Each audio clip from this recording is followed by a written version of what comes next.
Nah man, Killmonger, I expected better.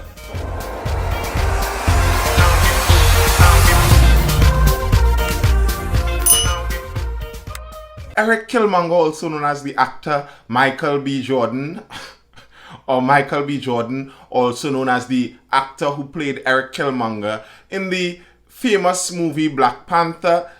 Killmonger, who was a character who came to fame as somewhat of an anti-hero to some, he was espousing doctrines against the colonials, against the European powers who were stealing from these smaller nations and stealing their cultures. And he stole it back, and he stole it back with vengeance, and had ideas of how to repay them for these years of advantage. But the actor that played this character now is being accused of something very similar, albeit it's not artifacts in itself, but a name, a word that Trinidadians, at least some Trinidadians, hold quite dear apparently. This word being J'ouvert, the introductory celebration to Carnival. And he took this word and he used it, well, he copyrighted it, he took out a patent on it, he, along with his business partners, took out a patent on it, and they are using this for a rum.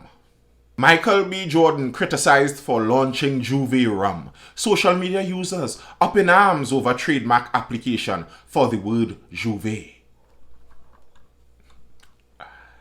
Black Panther star Michael B. Jordan is being accused of cultural appropriation for creating a rum called J'ouvert. If you're someone who isn't that much online or who didn't pay much attention to the social justice side of their university education, if you went to university, cultural appropriation refers to people from outside cultures, people from outside of a culture, using that said culture in a manner that seems advantageous. Now, here's the problem. Seems is a very subjective word. Appropriation, if we're breaking down the words directly, cultural, well, obviously cultures, and appropriation, to appropriate something means to take it most times without the permission of the owner.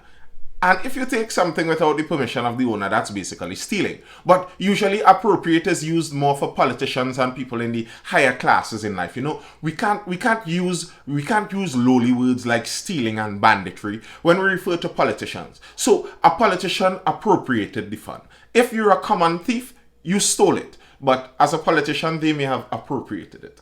And in that context, cultural appropriation, quite literally, would be considered as cultural stealing. This entire idea has come to more prevalence in the last couple of years, with many more people espousing the idea that, especially cultures that have some form of supremacy, whether it be in wealth or historical oppression, etc., etc., etc., if those cultures take specific aspects from other cultures that may be considered lesser than them, and they use it especially for trivial means. So the use of the Native Americans' headdress just as a Halloween costume, the use of the traditional Mexican wear as Halloween costumes. If you notice a trend with Halloween costumes, it's because a lot of the cultural appropriation talk comes to the head during and around Halloween, where what you can and cannot use for entertainment purposes. And it's really a very fine line to try and balance on, because some people claim there's cultural appropriation, some call it cultural appreciation, and where exactly do you balance that? Who is to say what can and cannot be used, especially when dealing with non-tangible things like culture?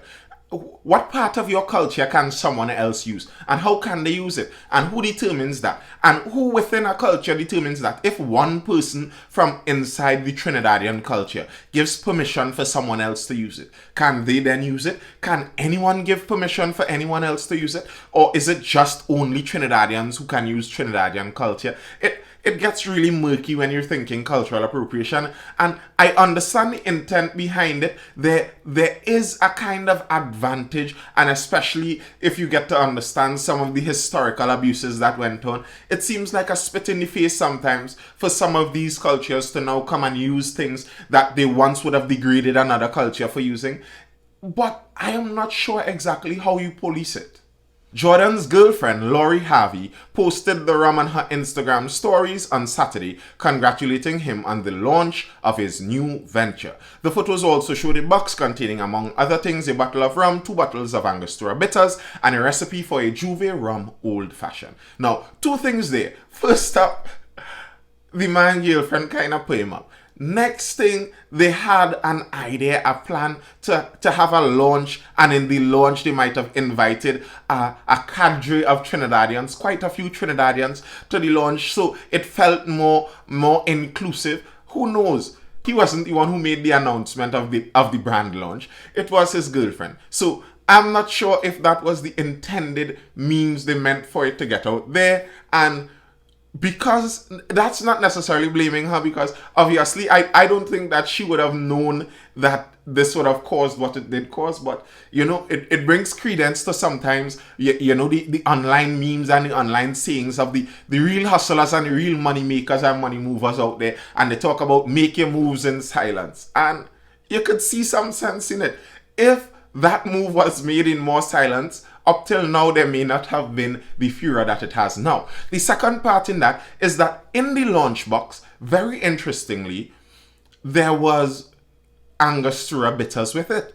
So obviously, he would have had to have been in contact with someone in Angostura. So this move wasn't totally outside of Trinidad's knowledge, at least outside of all of the commercial aspects of Trinidad's knowledge. Someone in Trinidad's foremost alcohol producing company, Angostura, would have had knowledge about this. So that's one point to keep in mind as we go on too. Many Trinbagonians took umbrage at the use of the word J'ouvert by someone who is obviously not from Trinidad and Tobago, and accused Jordan of Columbusing and cultural appropriation. A trademark application for the word J'ouvert for use on the product has been unearthed on the World Intellectual Property Organization's website, furthering the outrage. And right here is where you could see the insulting part of it, and you could understand why some Trinidadians would, as they use here, take umbrage to it. Because the trademark that they took out, the translation that they had for J'ouvert in the trademark that they took out was the word J'ouvert, the wording J'ouvert has no meaning in a foreign language. Now, keeping that in mind, it sounds ridiculous when you hear part of the excuse they're using is that the co-owner of this trademark, the co-owner in this venture is a Trinidadian. So if it's a Trinidadian, he would have known that the word does have meaning in a foreign language. Is patois not a language? I saw someone give the reasoning that the word J'ouvert may not technically be considered in a formal language. But whether you consider it formal or not, patois is a language with structure, with words, with history. And if you are a Trinidadian, you would have known that the least you could have done on this trademark, you could have allowed them to write the actual translation, if nothing else but for giving some respect to the island, to the place where it originated. And secondly, it's interesting to note that on the release, they had a nice engraving on their beautiful wooden box that detailed the origin and the general intent and meaning of J'ouvert. So they knew the meaning. It wasn't that they didn't know the meaning, or is it that they only found it out after they got the trademark for it? To make all of this all the more worse, the word J'ouvert and where it originated is it originated in slavery. And Carnival itself was a formation out of slavery. Many of the different aspects in Carnival would have had deeper meaning than just entertainment and fun and the beginning of a party. It would have had some significance, symbolic, to some people even spiritual, to the oppression that some of their ancestors would have gone through. So maybe to me and the orientation I have in my life and how I view my history and my life, the history of J'ouvert, etc. may not have that amount of spiritual significance to me. But that doesn't necessarily mean that you can discount the fact that it does have it to some. And if you are attempting to use this word for something as trivial as an alcohol, as rum, it may make sense for you to do a little further research into it also. With a little of the usual Trini Twitter digging, it was seen that the co-owner in this venture was a Trinidadian who owns a bar in New York, and he has trademarked multiple Trinidadian sayings and Trinidadian colloquial words and is making money off of it. And that raises an interesting question of tying together the cultural appropriation side with the legal side, because the trademarking, when for example in J'ouvert, when he trademarks the word J'ouvert as a rum, he isn't trademarking the entirety of the word. Other people could still use the word J'ouvert. You could still name a party J'ouvert. You could still have an event and call it J'ouvert. He's trademarking specifically rums. So, and he's not trademarking it across the entire world. He's trademarking it within a specific location. So he's trademarking a specific product in a specific location. So is it that we would not allow people to do such a thing? And is that even possible? Can we even keep up with going across the world and making sure every colloquial Trinidad word is never used on a product without us first getting some royalties behind it? So if someone wants to name something Tabanka out in Japan, we must get royalties out of this. And is that even possible to police this on a global scale? And how feasible and how practical is something like that? And really and truly, we have to be honest about how culture is created. And is it even fair? Who can claim the creation of a specific culture? So, for example, I'm sure LeBron James would have some kind of trademark something with King James on it. But King James was an actual king in England. Can the royal family in England, or whoever his actual descendants may now be, can they now sue LeBron James for infringement on their own culture? Would that even make sense? I'm sure though that we can do at least something better than we are doing now. Maybe it may make sense for us to have within our foreign ministry a group that may pay particular attention to the use of things that are indigenous to our culture on the global scale. For example, I've heard it said that all the pandas in the world belong to China. China has it that any panda, if you have a panda in your zoo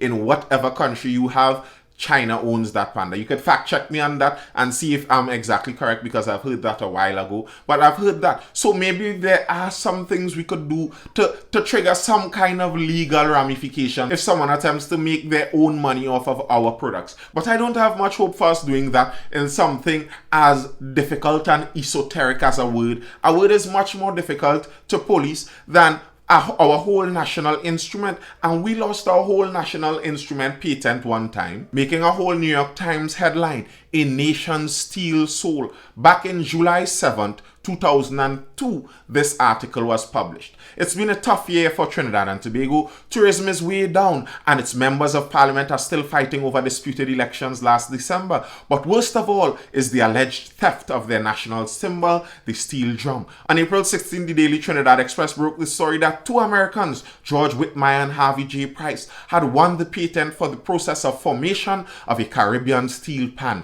using a hydroforming process. Since then, steel drum band members from Port of Spain to San Fernando, editorial writers, and even Camille Robinson Regis, the government's legal affairs minister, have been up in arms. This was about 20 years ago. That time flew by. I remember when this news broke, when we lost our whole patent for our national instrument.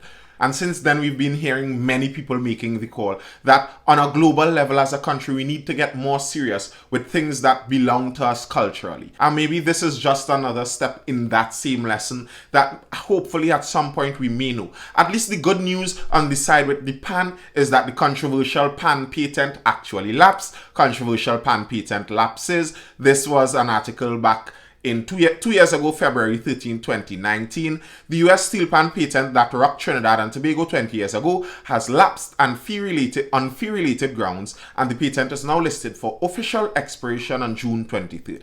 It turns out that the process they were using to create the pans, it wasn't quite useful in the long run, and it wasn't quite as useful as the handmade process, especially in holding the keys. So their project didn't actually make much money, and it fell off the line for lack of resources. Fortunately, I guess for Trinidad, in some sense, that we again have the ability to try to make sure that our cultural emblems are kept as our own. No one holds a patent for the steel pan that originated in Trinidad in the early 1940s from the talents of many individuals, not all of whom may even be known. However, in January 2013, the Trinidad and Tobago government was granted a patent for the G-pan, with UE engineer Dr. Brian Copeland recognized as its inventor. Even in this good news here, where we saw that Trinidad actually has a patent out on one of our steel pans, even in that, we saw part of the difficulty with the whole matter of cultures and appropriating things that belong to an entire people and how we use it. Because there was one point in time that the Trinidad government was planning to sue the same Dr. Brian Copeland because there was some friction about who has the true rights for this pan. He, along with some other people inside of the university, were the developers of it. They were the technical staff that actually went through the technical process of developing this. But the government funded a lot of their development, and the government wanted their name also on it. However, even in that, there was even further bacchanal and further confusion, because some people from since the 90s were speaking about little things they did that actually added to the process that now can be claimed by the single one person. And that right there is one of the largest problems when you're thinking about cultural appropriation and who gets to use what of what culture. Because who is even the inventor of things within cultures? Cultures belong to a whole range of people, not only at one given time, a large number of people. It's a whole range of people across a range of times. So some people from 200 years ago are currently in collaboration with people currently living to create certain aspects of culture. And after this aspect of a culture is created, after this aspect of a culture is evolved into whatever its current incarnation is, because also along with cultures, the cultures change. So different aspects of for example, J'ouvert. I saw some people speaking about how do we spell J'ouvert. The original form of J'ouvert would have come from two French words that would have been separate words. Then the version we know would be J apostrophe into the rest of the word. Then some people spell it without the apostrophe. Then I saw today someone saying that in recognition of the African dialect and the African language, they spell it without the ERT. They spell it Jouvay because that pronounces it better. So, well, maybe you skip out the U and you write Joovay, and now that's an entirely different word from the original two French words. So if someone takes the original two French words and trademarks a rum with the two French word originals, and you're using your Joovay spelling, is that still cultural appropriation? Can they appropriate cultures as it has evolved over time? Is the current owner of a culture, the people who are now utilizing it in its present evolution form, are they the ones that can control and say who can use this culture going back to all its previous forms also? Do they have the rights for all of that also? And maybe some of those ancestors would have had branches going on. What about the different branches of cultures? If Trinis went to England, went to Florida, and then went to New York and started 3 different carnivals, and then now we are 30 years down the road, and no Trinis is involved in the carnival there, but they have ancestrage of Trinis. Can they use the culture? Can they monetize the culture? Because we in Trinidad know very well that carnival has a lot of money in it. So can people there now monetize that aspect of the culture? It gets very ticklish. Or is it just a matter of respect? Tell me in the comments as usual. Comment and tell me what you think. I'd like to hear from you. If you haven't liked the video yet, click that like button and subscribe, that nice red subscribe button. If you haven't subscribed yet, subscribe because more videos are coming. Share the content to people who may like this kind of content, and someone tell Killmonger to stop stealing the Caribbean culture. He should have known better. And I'll see you tomorrow at 10 a.m. for the next video. Feel the music, rising with the tide.